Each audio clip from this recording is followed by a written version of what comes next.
This episode of the Community Workbench podcast is sponsored by yours truly, Matt Remax Bell Park. For any of your real estate needs, call me 860-428-6554. Your dreams are my job. Workbench. This is Matt Norn, and the fill-in for Kyle Morrissey this week is Dylan Daigle from Daigle Farms. We are your hosts of the #1 podcast in my basement. At the bench, we try to repair the sense of community. So every week we bring you small businesses, entrepreneurs, community leaders, charities, and pretty much whoever we feel like talking to. And this week we have the esteemed pleasure of talking to a local author, Justin Margadana, with his sophomore book. Yeah, sophomore, and hopefully not a sophomore slump. I don't know. You always hear about those. The new book is called Light is After Winter.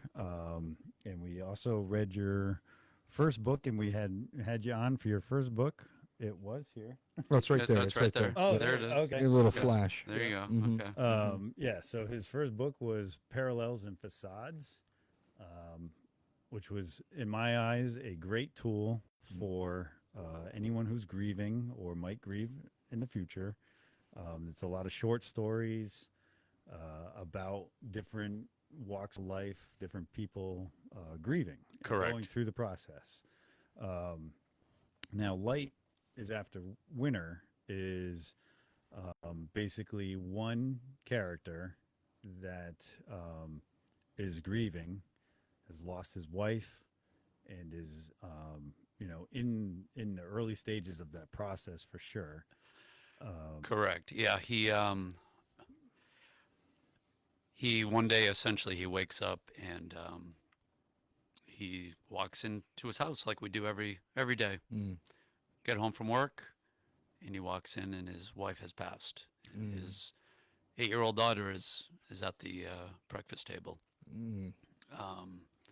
And he knows something's wrong when he walks in and he sees his daughter just sitting there, and his wife isn't around, and so he goes upstairs, and then he sees what has happened.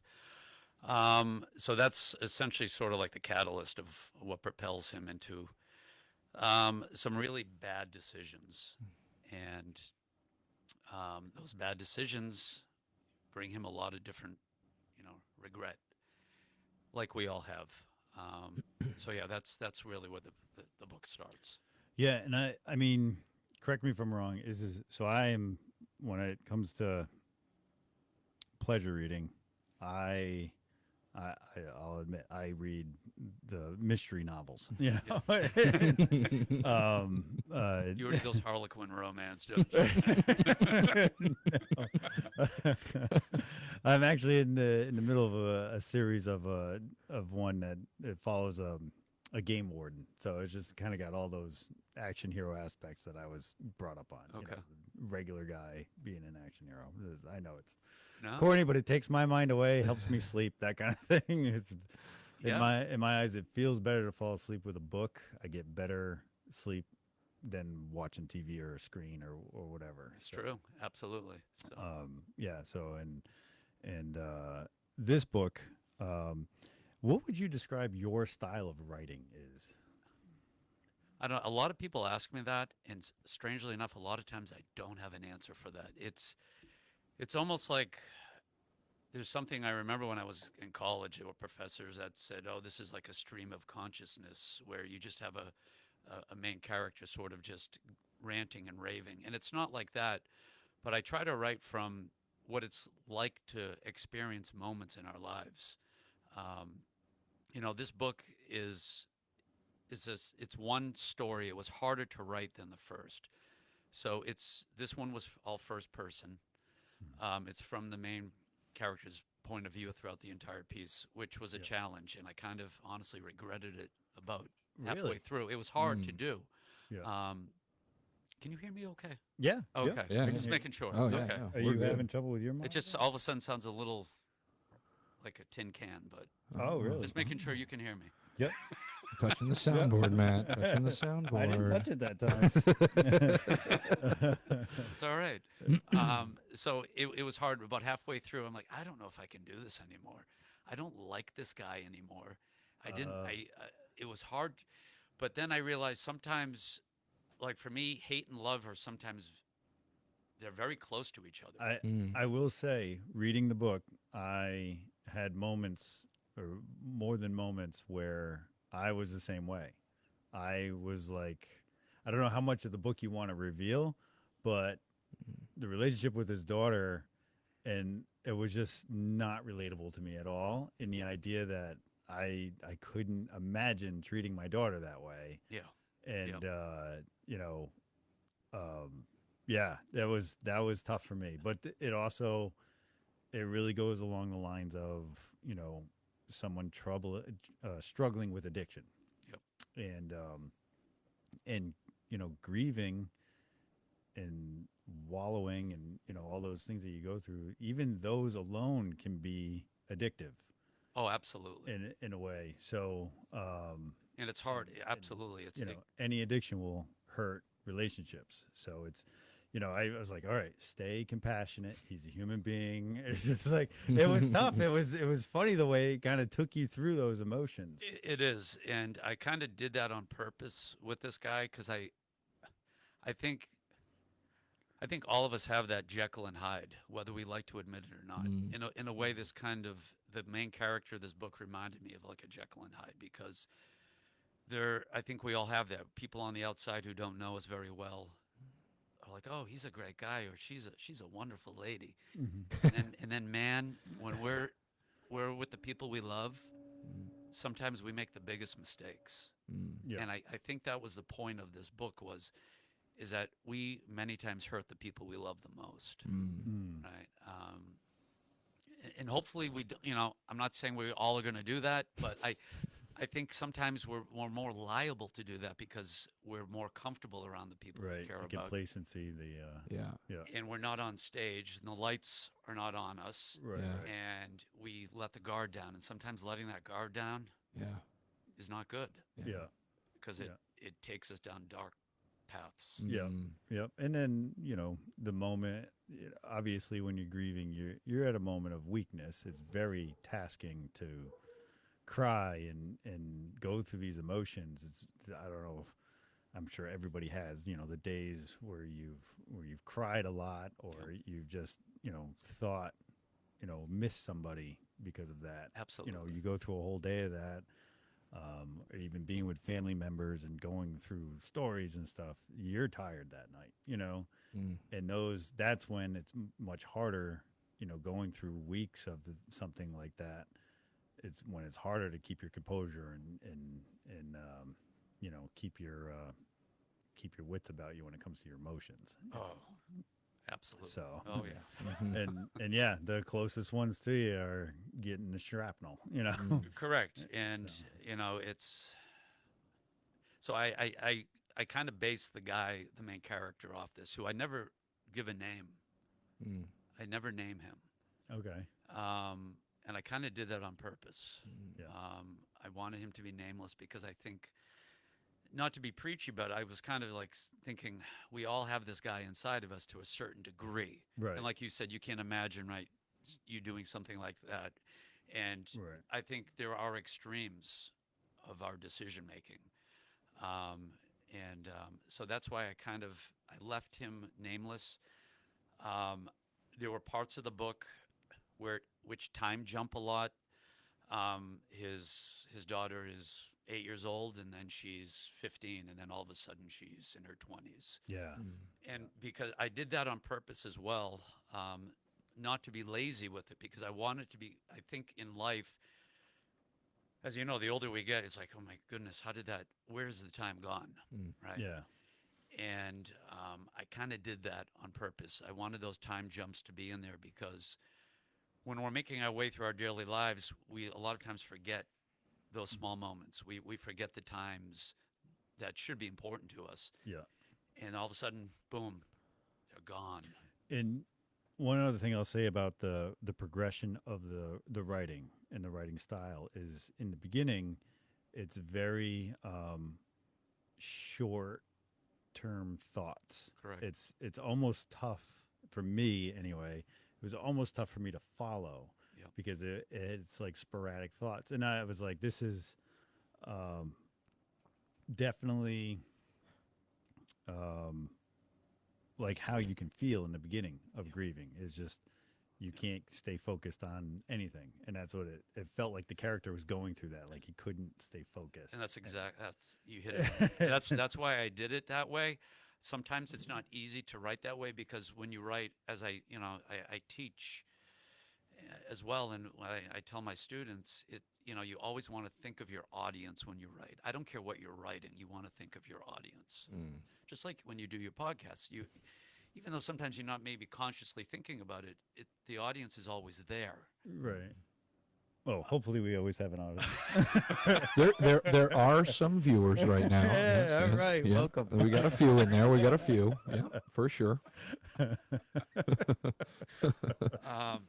And and so it was hard because I wanted, when I write, I want it to be real. But I'm also like thinking about my teaching thoughts to my students of, remember your audience. So it was hard in the beginning of this because, like you said, when you go through grief, you're all over the place. Your thoughts aren't making sense. Yeah. Yeah. Or at least you think they're not making sense. Yeah. And to other people, like, what is wrong with this guy? And you're trying to hold it all together, whether it's grief through death or, loss and whatever it is. Yeah. Loss of relationship, loss of whatever. Yeah.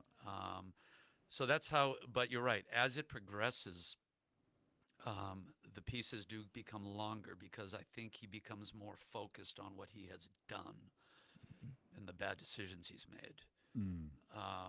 So I kind of did that on purpose. Yeah. Yeah. Well, I definitely noticed it. And I remember talking to Kyle because Kyle asked me how it was going as I was reading it, and it took me a long. It always takes me a long time to read books like this. I definitely had to read a few things over again, especially in the beginning because of the way it's written, and it's probably just me and my reading comprehension skills. Yeah. No. But yeah, it was. Yeah, it definitely takes you through, and you're like you're trying to. At times you're okay with the main character, and at times you really dislike that character, and then you do look inward as to like, okay, well, how would I feel? And that I've tried the last decade or so of my life. I've always tried to put myself in someone else's shoes when trying to understand anything, and you try to put it in, and then you read a little further, and he makes a decision. You're like, why would you do that? Yeah, it's true. Right. The older we get, we kind of try to put ourselves in other shoes. And I think that's, there's a lot of truth in this book. It's probably 50-50 in this book. I went to certain extremes, and then I kind of, when you're writing it, you're like, is this too much? Is this too much of an extreme? And when you're writing something, there's always that thought of you want that balance, but you also want to write from your gut.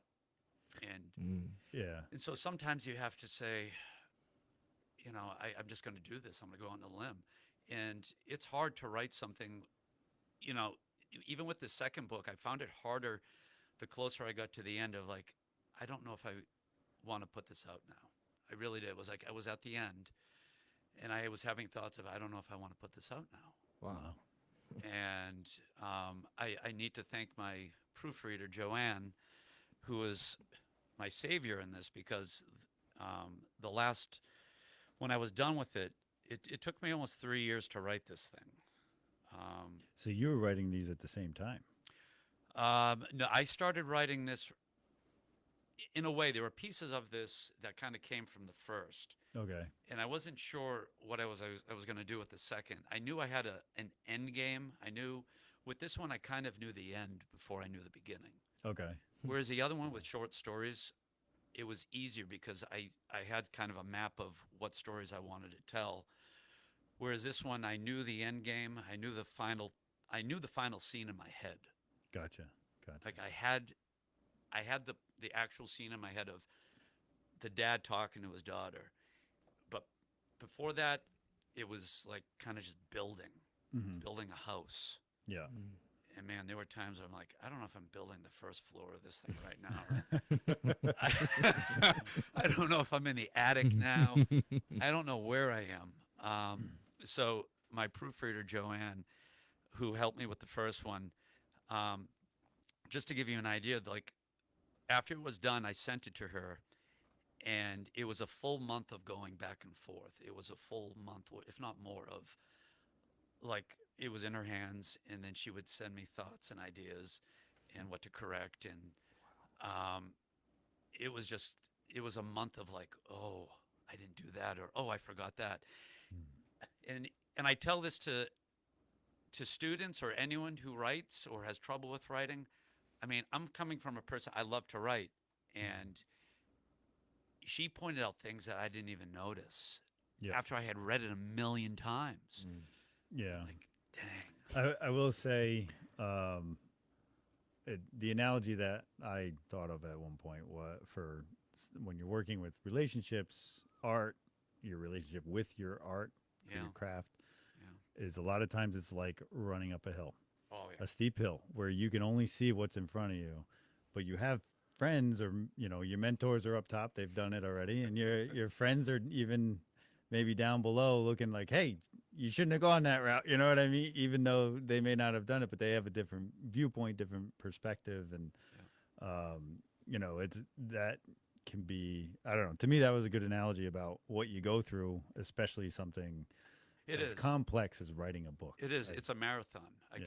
I can compare it to writing a marathon, because there are days where you're like, I don't want to do this anymore. like I said, I got to the point where I didn't like the main character anymore. I'm like, but I'm too far in. I'm halfway through this marathon. Right? I'm at whatever 13.1 miles or whatever. And like, it's too late now. I've got to at least finish it. And when you click that submit button, right, to have it published, and then like Joanne has said, okay, I think it's time. I remember her telling me, okay, Justin, it's time to send this to the world.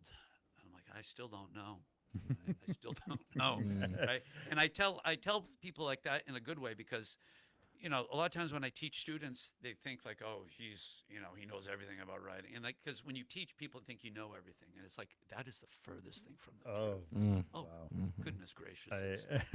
I've had more teachers tell me, you learn so much more when you teach. Oh, you do. You really do. That is so true. And you learn most by doing. Yeah. So it's, to me, even when I'm writing throughout this process, it's a teaching moment. And when I have students, this came out in May, so I had several students, say knew it was coming out, and they'll, it's humbling, because there's some that buy it and then they want me to sign it. It's like, you really want me to? Do you want an A? Is that why you're doing this? Yeah. Right? No, but it's humbling, but it's scary too, because there's a lot of truth to it. Yeah. I always tell them, write what you know, Yeah. and then just kind of exaggerate it. Yeah. Is there any, if you don't mind me asking, is Yeah. there any works like this that you won't publish, that you've done in your life? You know how you said you got to the end, you almost didn't do it, you almost didn't publish it. Do you have stuff sitting in the chamber somewhere, not that you're not going to publish? Probably, yeah. Oh, wow. And if I don't publish that, I sometimes will look back at it and I'll use it as an idea, and I'll kind of twist it to something else. Okay. Because I always say, don't ever throw anything away. Leave it someplace, because you never know, Yeah. right? You might never go back to it. Yeah. Like, there was something in the first book I wrote. Literally, I wrote something in that first book 15 years ago. I think I remember you saying that on the And I first time took you it, came and in. it's a piece in there called Shutting Down. And I remember it was a meandering mess. Oh, okay. And I'm like, I can't do this. And then I'm like, you know what? I turned it into a short story, and it worked so much better. It didn't lose the whole focus, Right. but it served better as a short story. Yeah. And you found its actual, like kind of like found its calling for it. Correct. It's Yep. found its place. Yep. Not to put you too much on the spot, but Yeah. you did read a little bit while you were waiting for me to set things up. Yeah, I did. I page 51 to 52. Well, I read a few other parts of the book, but that one gave me a little bit of goosebump action when I was reading it. Yeah. And I don't even feel like I'm grieving. I don't feel as though I'm grieving. Right. But I mean that probably means that this would appeal to everybody. Even if you're not grieving, it's actually pretty. It's interesting. Yeah. It's relatable. Yeah. And that's that, what makes it great. That's definitely how I felt when I was reading the first book. Was this isn't for me right now, but I'm glad I know it exists. Yeah. And that it's there for when you might be having trouble accessing certain emotions. Yeah. When you're trying to grieve or trying to let go of something, or just file down the edges of what's causing the pain. Absolutely. That kind of thing. Absolutely. Yeah. So I also wanted to ask you how you came up with the name for it, like what your process was. Light The name is after winter. It's not a 1 year book, which is what I was kind of expecting. Like this, we're going to go through the first year of grieving, but it wasn't. It was time jumps. Yeah, it was originally called Dark New England Winter. Okay. And Oh wow. I think it was Joanne, my proofreader, and it might have been someone else. I had thrown the title to them maybe about a year and a half ago. When I knew that I had the ending, I had been writing a little bit, and it had to be one of them, and they said to me, the title's too dark. Not like the word dark, but it's too just heavy. Yeah. I'm like, okay. So then about halfway through, not halfway through, probably closer, maybe 6 months before I knew it was going to be ready to be published, I had just started promoting it a little bit, like, hey, 6 months, a new book's coming out, in the process of kind of finally wrapping it up. And in one of my promotions, I just kind of used that as a promotional slogan, and then I'm like, wait a minute. Right? I'm like, I kind of like that as the title. So that's where it kind of came from. Now, winter, like you said, you're right, you thought it was like going to be 1 year. Winter is kind of like we all have those dark periods. Winter in this book represents the dark. Yeah. Those dark moments where we struggle, where we make those bad decisions, and we try to come out of them. And it's that light at the end of the tunnel. And the end of the book kind of represents that, the light, where he's kind of made that progress, and he's hoping, and he feels the light. Yeah. So it's just another way of saying, light is at the end of the tunnel. Yeah. Light is after winter. And the cover of the book is actually kind of, it was going to be that or a candle melting. And I'm a runner, so I was running one day out near the sewer plant in Killingly. Okay. Hot button item, but okay. yeah.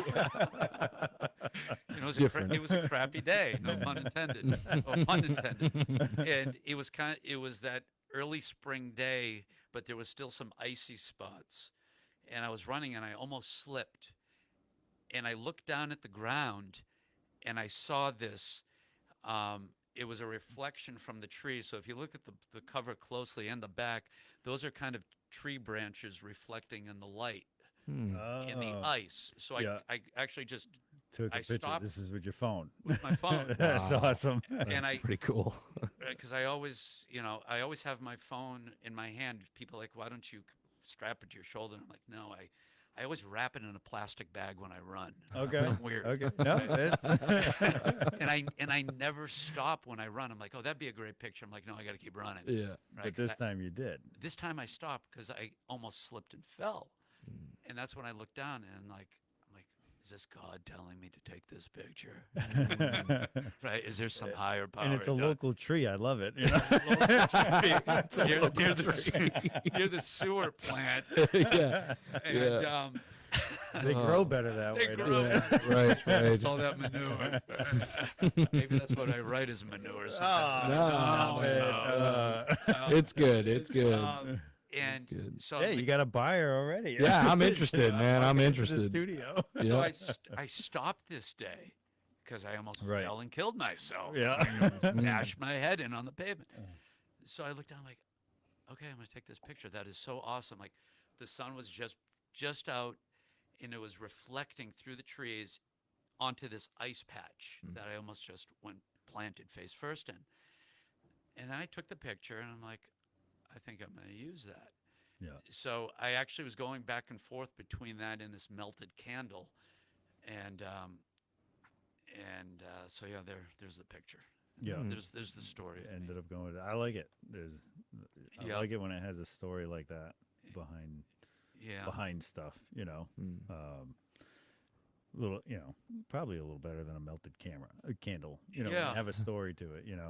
How did you come up with, or what was your process for picking the pictures? So just so you know, it's not all words. There's pictures in this book too. Yeah, yeah, there are. Yeah. For you visual people. There are pictures. I Most of them are black and white. You can color them in too if you want. yes, you can take a crayon and color them in. Yeah.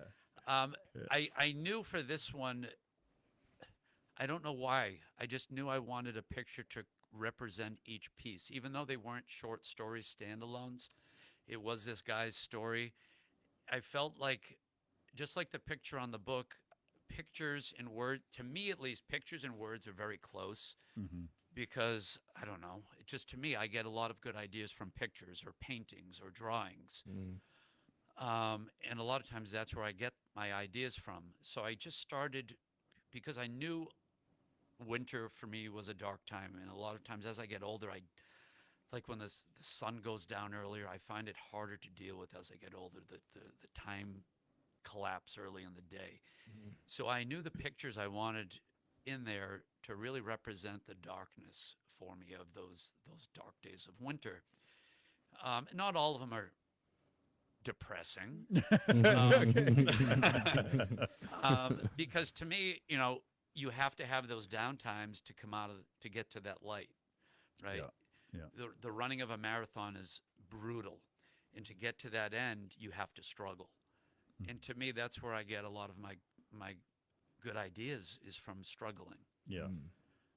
So yeah, there are a lot of pictures. Some of them are very personal, and some of them I just thought, wow, that's a really cool picture of snow on a tree branch Mm. Mm-hmm. in the middle of getting up for work in the morning, and I'm like, this is a brutal January day. I want to go back to bed and Yeah. look at that sun coming through the trees. So I would just take a picture of it, and then I'm like, okay, I had all these pictures. What goes with what story? Yeah. And some of them really matched on purpose, and some of them I just thought it kind of just goes with the words. Mm. Yeah. So yeah, Well, a picture's worth 1,000 words, right? So absolutely. book's actually 3 times as thick if you think about it. At least that's what I told my teachers about the reports I made. Whenever you're a few short, that's a pro tip. When you're handing in a report. Pro tip. Oh goodness. So yeah, there's this one. That's a big difference. Is I knew I wanted to include pictures because to me pictures are important. Yeah. Mm. No, I appreciated them. It was kind of cool. And sometimes you read it and you're kind of like, well, why did he choose this? And then you just you kind of just make your own, reference to it, that kind of thing. Yeah, and like I said, it's not for everyone, and it's I when I write something, I want people to be honest with me, Mm. just like I tell my students. Like when they write something, I tell them the only way you're going to improve in what you do, I don't care what you're doing, right? When you're Mhm. selling houses or you're on the farm, right? Mm. Sometimes you need a kick in the butt, right? You Mhm. need Yeah. someone to say, hey, I think, and I want people to tell me if there's something they didn't like or they did like, because just telling me you liked it doesn't help me at all.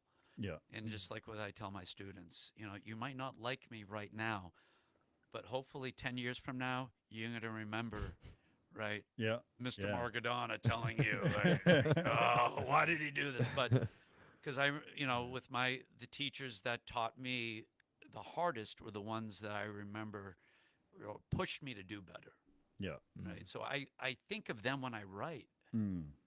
I do. I think of my Wow. teachers. I think of the people who have pushed me to be better. Yeah. Um, Yeah, and I will say it's not really critique. At first, I felt like I was gonna have to critique this, and I don't. I don't ever want to do that because it's art. It's It's not. It's okay. open to interpretation. For me, the beginning of the book, because it was a lot of sporadic thoughts, and I just kind of like, okay, how's he gonna pull this together? And my prediction was, this is gonna get to be more of a long form story in the end. It does. And I was almost hoping for that. And I will say, anyone who picks it up and starts reading it, uh, you know, if if you're not, because it's probably perfect for an ADHD mind, honestly, in the beginning, and then once you get through that part, it really pulls things together Yeah. for it, and the character development is much better by then as well. Well, thank Whether you. you like them or not. True, true. And I can think of, I think of movies, I think of books I read and have read. I think of anything I've listened to or music. A lot of times, like I said, there's a fine line between love and hate. And I think of movies or books I've read where the characters, like sometimes characters I just despise, but it's like I want to keep going because I want to find out, is this guy this much of a jerk, Yeah. right? Or is there some redeeming quality to him?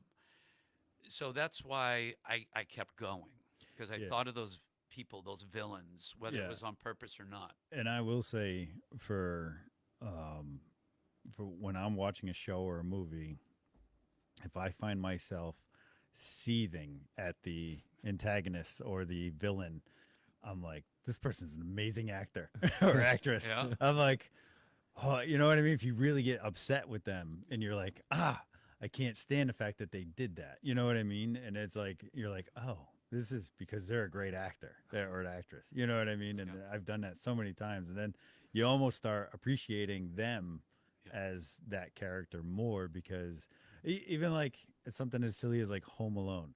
The two burglars are amazing comedic slapstick actors, and you don't always realize like, they're robbing everybody, and you're kind of thinking, filthy of them. But if you Yeah. really think about it, like they make that movie Oh, because of absolutely. how well they portray the villains. And- Marv and Harry are Yeah. like, once they got rid of those guys, side note, the movies just It's went true, right? downhill. Yeah. Joe Yeah. Pesci. I Joe mean, Oh, Pesci, yeah. come on. Joe Pesci. I mean, Yeah. Love him. anyone could go from Goodfellas to Home Alone. Yeah. He's- My Oh, cousin yeah. Vinny. I mean, how many are we going to drop here? But the Lethal Weapon 2. yeah. Hmm. yeah. But it is funny how I've watched interviews with Macaulay Culkin, and he was saying, as a child actor, if you had a good memory for lines, there wasn't, they wanted to see a kid, so they just wanted to see you being you. Whereas, he gave credit to them. He was like, they were not them; they were acting. You know what I mean? And they were acting like burglars. It's kind of Absolutely. it's a thing where you may love the character that is, but in your book you turned it a little because he was both the main character, quote unquote the good guy, but he goes through such an arc, you start hating him, or you start You do. saying like, why do you do that? You do. I mean, it starts off where the main character, he moves to a very small town. He's living in a house in the middle of nowhere. He does have some neighbors nearby, Mm-hmm. and he kind of befriends a neighbor. But he has such a shield up that it's even hard for him to trust his neighbors. And then we find out, soon after that his wife has passed, and it's done a number on his life. Mm. So that shield is really there. Um, so yeah, he's moved to this town, and then he finds himself just better off alone. Essentially, he feels better off being alone, Yeah. and because of being better off alone, that isolation is what really does him in. Mm. To me, at least, that's when I'm writing it. I know when I feel isolated, sometimes my mind goes into places I don't want it to go. I think we all do, in a sense. When we don't have family or friends around, it goes to those places. And for me, that's what this character represents. And because of him going into those places in his mind, he allows those places to physically come into his life. Mhm. and he makes those bad decisions. He kills the relationships around him with his daughter, with his in-laws, Yeah. with his neighbor, with his friends. He starts questioning everything, and to me,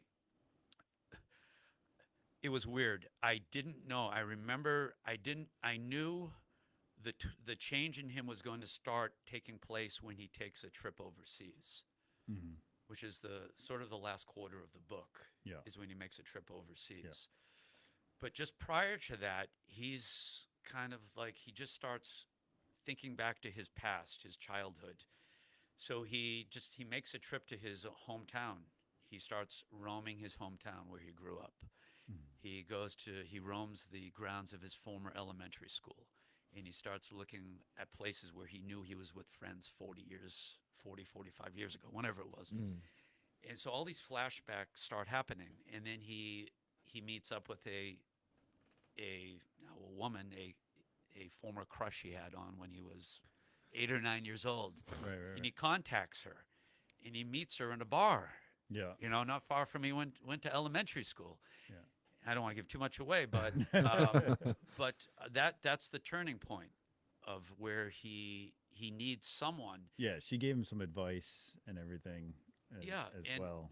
to me, the irony of that is that he had his family around, he had his daughter, he had his in-laws, he had his friends, and to me, what made him, I don't know if you would say a bad person, was he didn't trust them enough.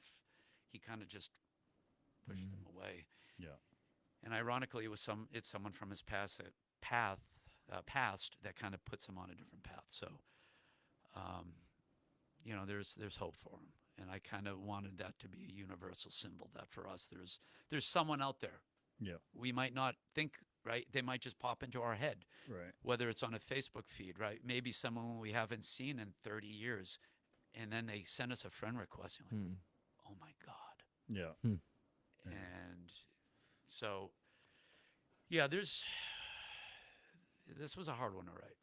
Yeah. It was hard. And on the flip of that, you never know when you're that person for somebody going through don't. it. Where you happen to say hi, or you call them, or we've been doing the Be the One campaign. Call that veteran. Call that first responder that could be having PTSD. Well, I mean, you never know when the timing You don't. will be perfect No. to save somebody, or to just be that Yeah. that little light, for someone, that little beacon for the end of the tunnel, See, light. Yeah. But it's true. You're absolutely right. You don't know, because it works both ways. It's a seesaw, isn't Yeah. it? Right. Sometimes we're up, we're down, and we need that. Yeah. We need that person, and sometimes they come along when we least expect it. Yeah. Get you back into balance of life, Absolutely. if you can. Yeah. Yeah. That's really cool. And I always talk, I love when, someone like you just kind of goes out of their comfort zone and does works like this and publishes it to the world. That's a huge thing. Like you said, you weren't sure if you wanted to. No, I was. And it's a big risk, and it leaves you vulnerable to feedback. It does. It does. Because it's you want the honest feedback, and sometimes, I'll be honest, it's hard when you hear someone say, but in the end, it makes you better. Right. If you want to keep writing, or you want to keep doing whatever you do, Yeah. it makes you better in the end. It is like when someone, whether they're making a movie, or you're doing a podcast, or you're writing, or they're painting, or whatever you do, if you're putting it out in the public eye, it's hard. And I was, like I said, I was doubting this one at the end. I'm like, I don't know. It was hard.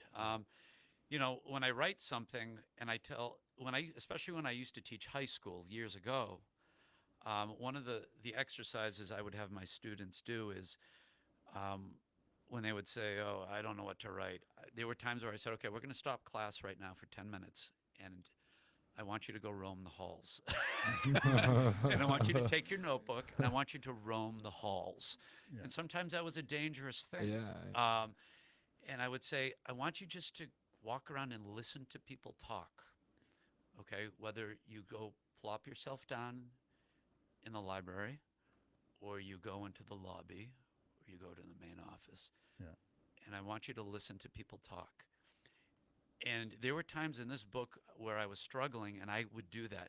I would be in public, Yeah. and I would hear someone say the most ridiculous thing, and I would take my phone out, and they're thinking I'm just scrolling or texting, and I'm jotting down on my phone what I just heard.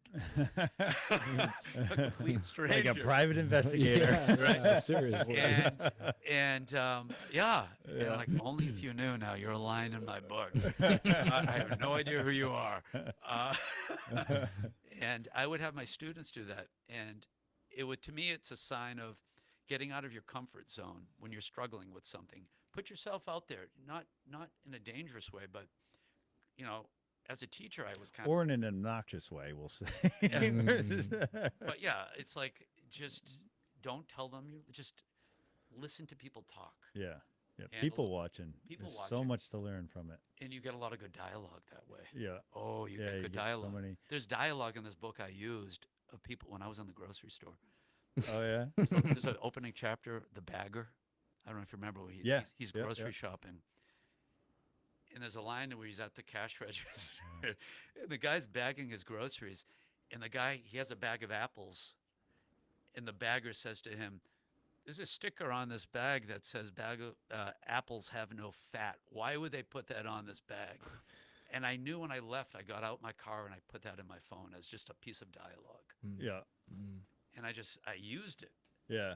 So I think when we create, the point of this story is when we create, sometimes we got to think different ways. Mm-hmm. And so, yeah, there's dialogue that I used in this. And then I tell my students, go out and just listen to people because you'll get your best ideas sometimes that way. Yeah. So- Yeah. I love people watching. For many like people watching, but even like more intimate people watching is being on this podcast because you're getting, you know, obviously more like a snapshot of that person's work, that person's life, livelihood, that type of thing. But it's, to me, that's such an interesting thing. You know, when we have people bringing on their works of art or people talking about their, you know, the business, their baby, you know, the business is their, you know, and you get those startup stories and you know, the daily grind type of stories. That to me is so interesting. It's just the human part of it, you know. Yeah, I mean, when I was growing up, my mom got me into the Twilight Zone. The old, yeah. And Rod Serling, the host, and he was a great writer. He wrote, I just was listening to something recently, and he wrote more than half of those scripts and a lot of those ideas. And a lot of my inspiration kind of comes from the way he would write those episodes. Because when I write something, I don't like clean cut endings. I think life is too complicated to have clean endings. So even in this one, there's an ending, and you kind of know, but it kind of just makes you think of, okay, I wonder. Right. You wonder if they You get wonder. it back or Yeah. not. And I was going to ask you, do you think there's a sequel in the works? No, No there's- sequel. there's Okay. No. And that was the other question I had for you was, are you going to stay in this grieving genre? It's weird because I don't, like a lot of people, I didn't do it on purpose. I really didn't. It just, Okay. I kind of, like I tell my students, write what you know or write what you're going through or write what you've experienced in the past. And there would be people who write that would say that's absolutely don't do that. But when you, just like when you're creating something, you just got to go with what you're comfortable with. I didn't mean for these to be similar in that way. Yeah. I really didn't. The big difference with this one is to me it is one complete piece in a way. It is one main character, whereas the other one was just a Short stories. Yeah, collection of collection. just a collection of a bunch of different people. Yeah. So yeah, I didn't mean to do it this way. So I have no idea. I don't plan on it being a trilogy. Do you have any specifics for like anything you're toying with for the third I- third book? I- Not third same genre, but just I am. It kind of hit me when I run. A lot of times I'll get my ideas. Yeah. Some people get their ideas when they're in the shower or they're driving. I notice a lot of people, the repetitive work or the challenging work, challenging stuff, but still repetitive, where your mind can wander. That's Correct. where you, a lot of. Yeah.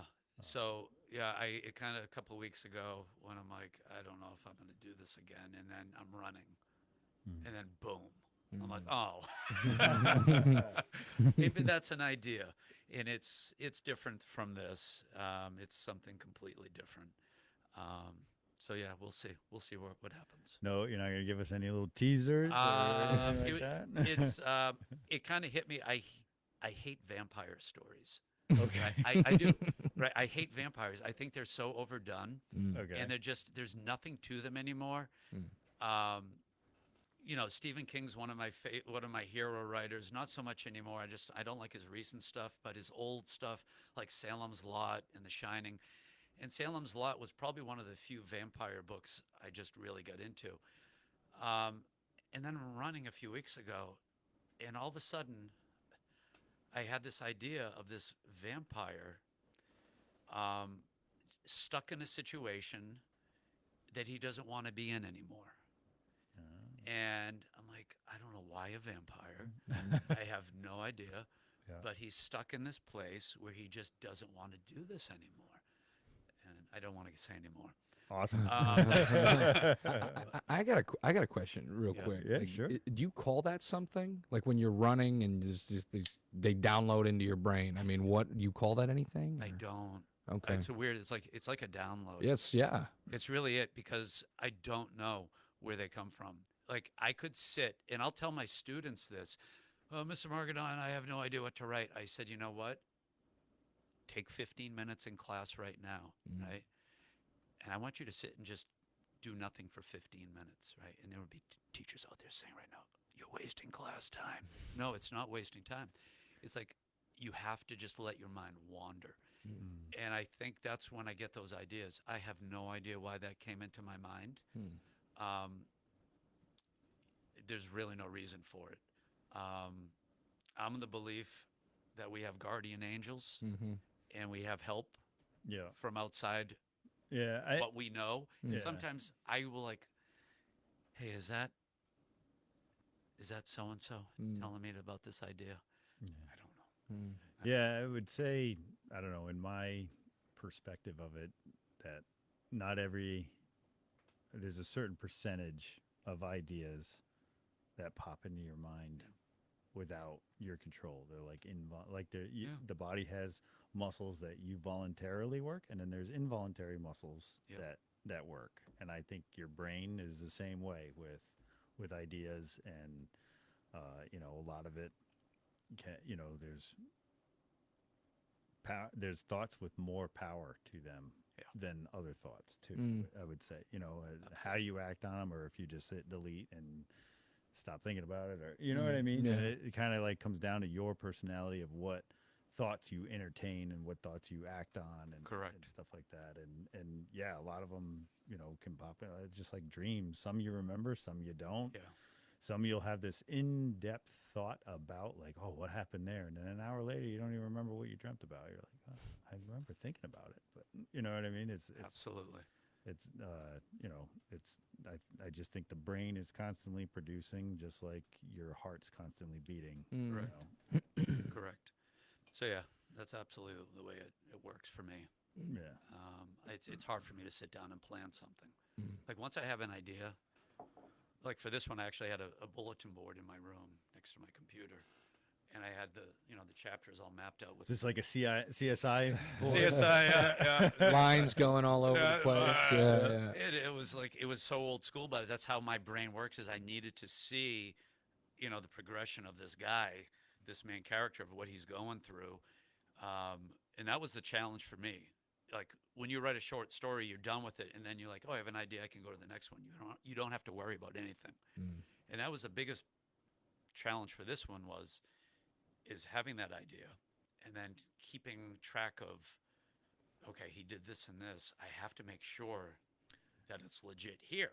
Right. Because Yeah. you don't, to me, that's the big problem is when you that's when you lose, you know. You see it a lot on sitcoms because they, their main priority is the joke, Correct. and so they'll go against whatever that character may have said that they were against this, but now they're doing it, later on because it's funnier that way, or they just wanted the story to go that direction. Yep.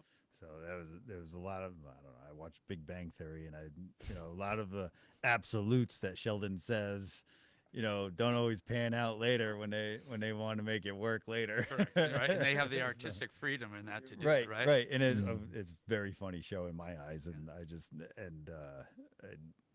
I get it. Like you went for the funny part. You didn't go. Absolutely. You didn't care about the. He said he hated that before. Yeah, yeah, absolutely, and that's great, right? Those are those old. It's like those old sitcoms. I'll watch them, and that's what they're for, right? They're there to give us that 30 minutes of like, wow, just I got to get out of this With world. commercials, they're like 22 minutes. 22 minutes. 22. Gotta get that corporate America vibe. Yeah, for sure.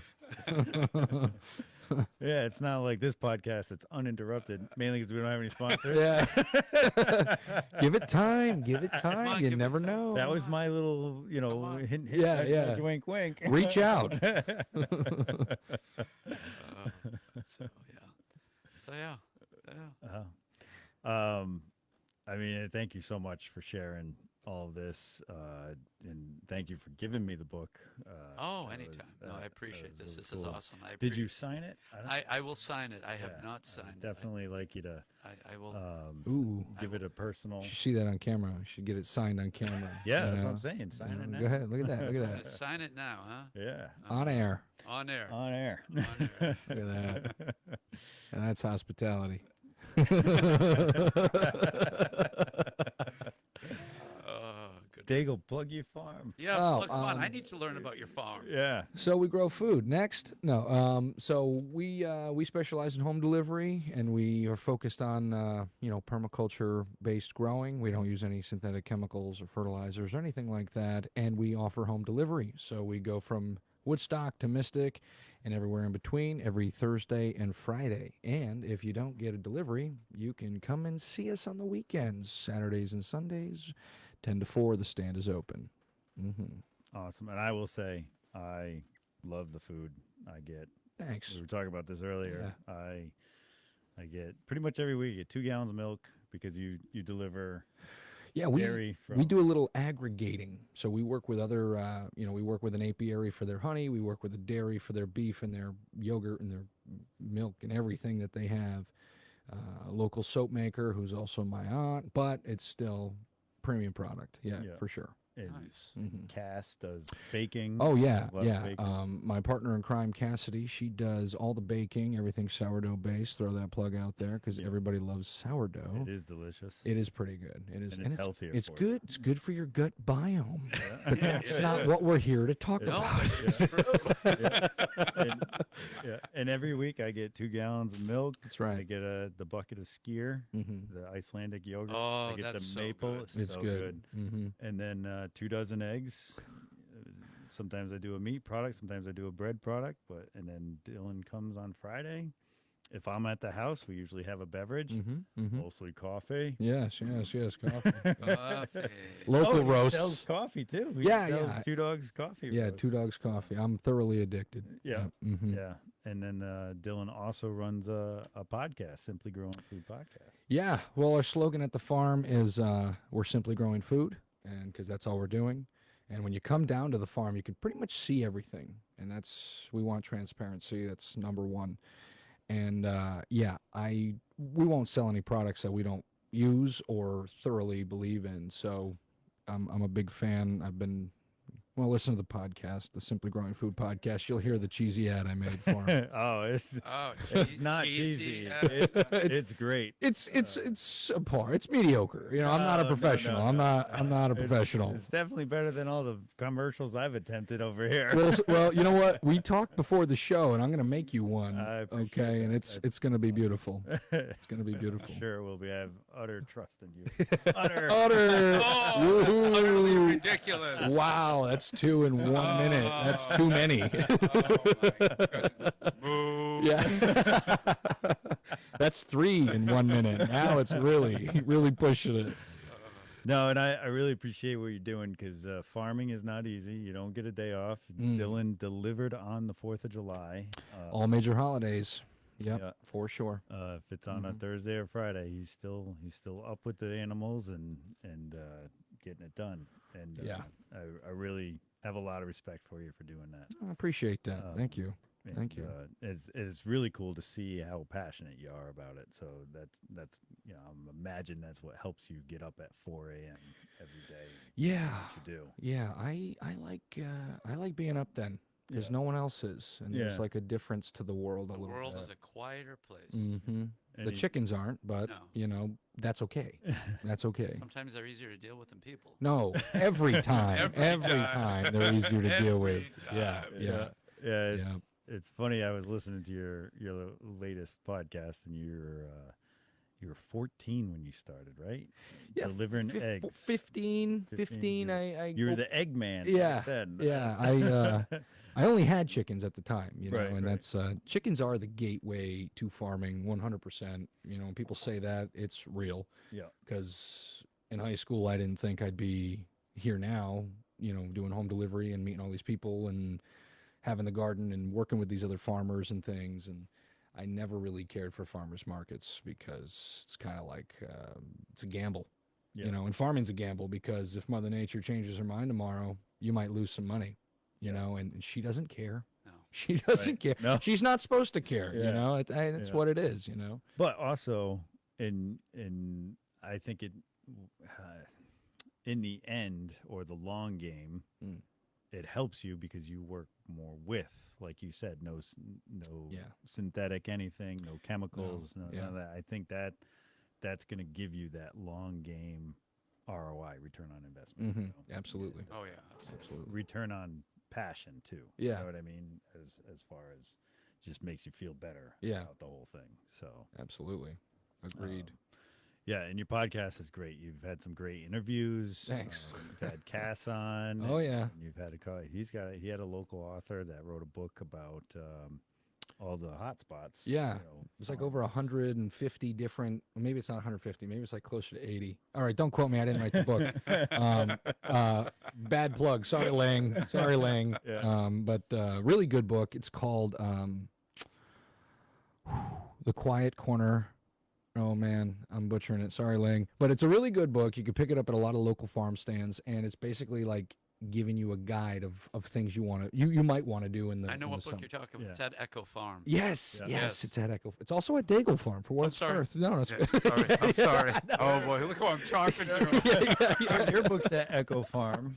It is. And it It- might be at Daigle Farm. Hey, hey, bring it on by. We'll put it in the stand. No problem, man. Actually, I have a book signing. I wanted to just plug it. Oh, yeah, for sure. This coming Sunday, the 12th, Echo Farm 1 to 3. I want to thank Bruce there. It's a great place. He has a wonderful store there. So Yeah. this Sunday, Awesome. July 12th. Awesome. All day? And no, 1 to 3. 1 to 3. Okay, on 1 to Okay. 3. Yep. And Daigle Farm's awesome too. Thanks. You got to come check us out. I Come will. check us I out. will. Yeah, it's great. Thank you guys so much, both of you, for being here. Thank you. And thank you to the viewers. Thanks for watching. The Community Workbench family is in the middle of their Be the One campaign. It was started by the American Legion in efforts to stop veteran suicide. If you know a veteran or a first responder, be the one to check in on them. Call them. Just say, hey, it's, we kind of went over that with this book about grieving and being that little beacon for the light at the end of the tunnel for them. Sometimes they just need a beacon, need a voice to coax them out of those dark times. So if there are any other details you might need, go to betheone.org and join us again next Monday night at 6, July 14th, when we interview Corey and Mike from Black Pond Brewery. They are a local brewery in Dayville. They make some amazing products. We've had them on before. I can't wait to see how they're growing and what's in store for the future. And so that'll be Monday. And we'll have Adam from Chubby Dog Coffee. He will be our guest host, filling in for Kyle. And as always, buy local, hire local, dine local, volunteer local, donate local, read a local author's book, and have great days.